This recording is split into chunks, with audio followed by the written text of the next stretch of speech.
with free agency being a little bit over 2 weeks away, it's time to talk about free agents. And we're not going to talk about, the Andrew Norwells, Malcolm Butlers, those guys. We're going to talk about the free agents that the Texans have on their own team that they could possibly lose if they let them hit the open market. On the team right now, the Texans have 16 unrestricted free agents and 5 restricted free agents. So that's a total of 21 players the Texans could possibly lose, which is a good chunk of their roster. But, obviously some of these players have to go, and, some of them would be nice to keep. Don't really see anyone on this list that would completely be like a back-breaking if we didn't re-sign them. So, right off the bat, we got Jonathan Joseph. And Jonathan Joseph, man, he should probably go. The only way I'd be happy with him staying is if he's getting a real cheap deal.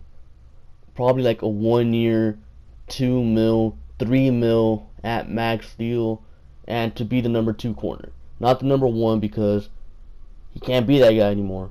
If he comes back as a number 2 for a really cheap deal, short term, I'm okay with it. But I kind of want them to let Jonathan Joseph hit the open market first, and the Texans try to go get other corners, and then if you can't get one, then you bring back Jonathan Joseph. I think that'd be a better move.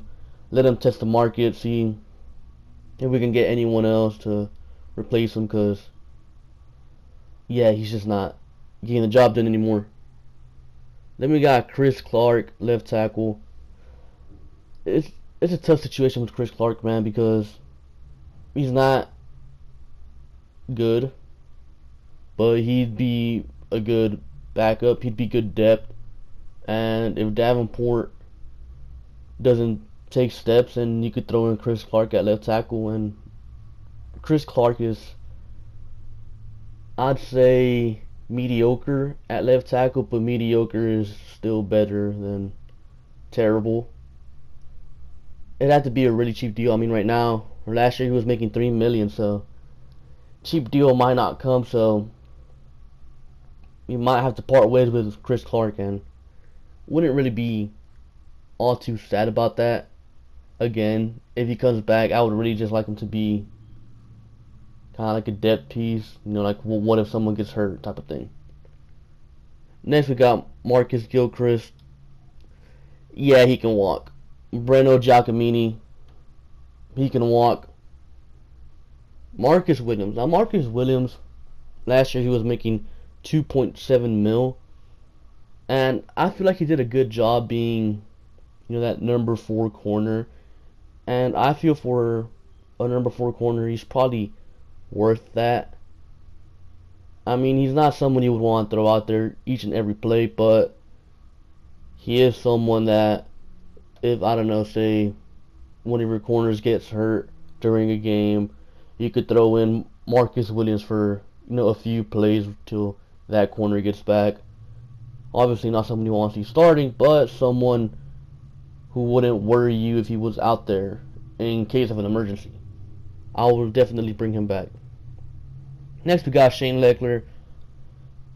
Shane Lechler wants to come back, and I'm pretty sure as long as Shane Lechler wants to keep playing, the Texans are going to keep re-signing him to 1-year deals, and I'm okay with that, but we do have to kind of like start looking for his replacement at some point, probably like after this year. But he's probably going to be back. Don't really care much about it, really.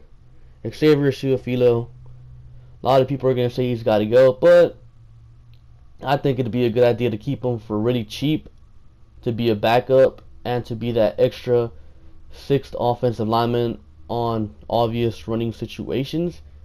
Because we already know Suafilo, terrible pass blocker, really good run blocker. So why not throw him in there in like 6 line sets in obvious running situations? Eddie Pleasant could really care less about him. I mean, he'd be nice to have depth and all, but wouldn't really be all too upset if he were to hit the open market.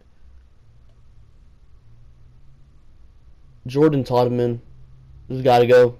Josh Johnson, you got to go. Andre Ellington, at first I really wanted him to come back, but now one of those other players I could really care less for. TJ Yates got to go. Jelani Jenkins, special teamer, don't really care. Tom Savage, you got to go. Bruce Ellington, probably the one we have to re-sign. I think it'd be smart because Braxton Miller, we don't know what we're going to get out of him. We've seen flashes from him, yes, but at the end of the day, that was only a 4-game span. And if you get rid of Bruce Ellington, then who are your receivers? Will Fuller, DeAndre Hopkins, and Braxton Miller. So you put yourself in a hole where if one of those 3 get hurt, then you got no one. So with Bruce Ellington, we have our slot receiver, and we have Braxton Miller being that 4th receiver. If he takes steps forward, then we're in good shape. If not, then, well, our starters are in good shape. But I think Bruce Ellington is probably the only free agent that I think we kind of have to sign, or it would be smart to keep. Alfred Blue, man. I like Alfred Blue. A lot of people don't like him, but for a 6th-round pick, backup guy, no O-line, he does pretty well. I mean, look at the Steelers game. He was running all over them.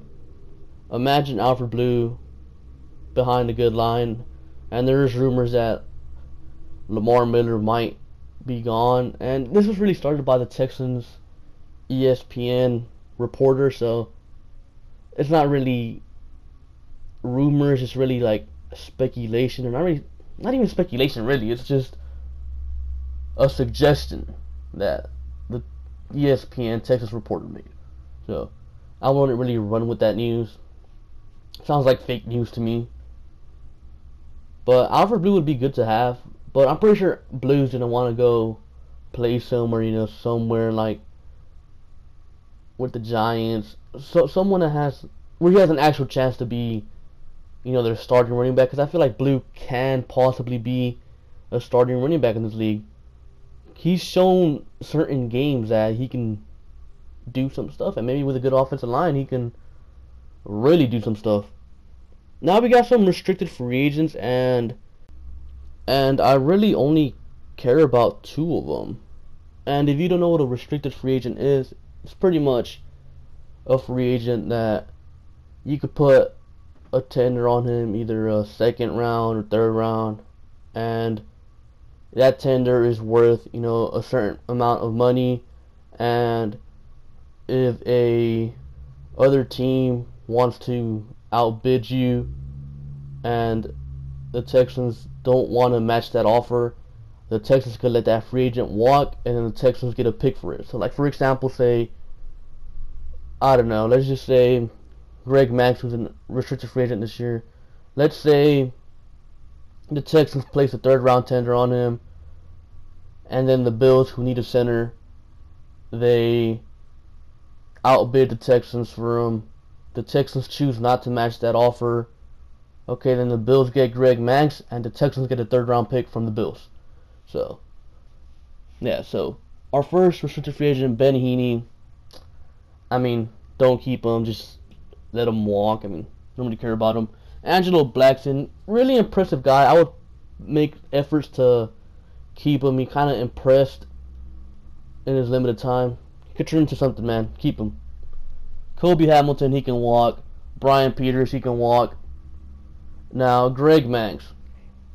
So a scenario I just played out to give you guys as an example, it's exactly what I would do with Max. Because Max, dude, he is a good center. Not that good of a guard. He's just not.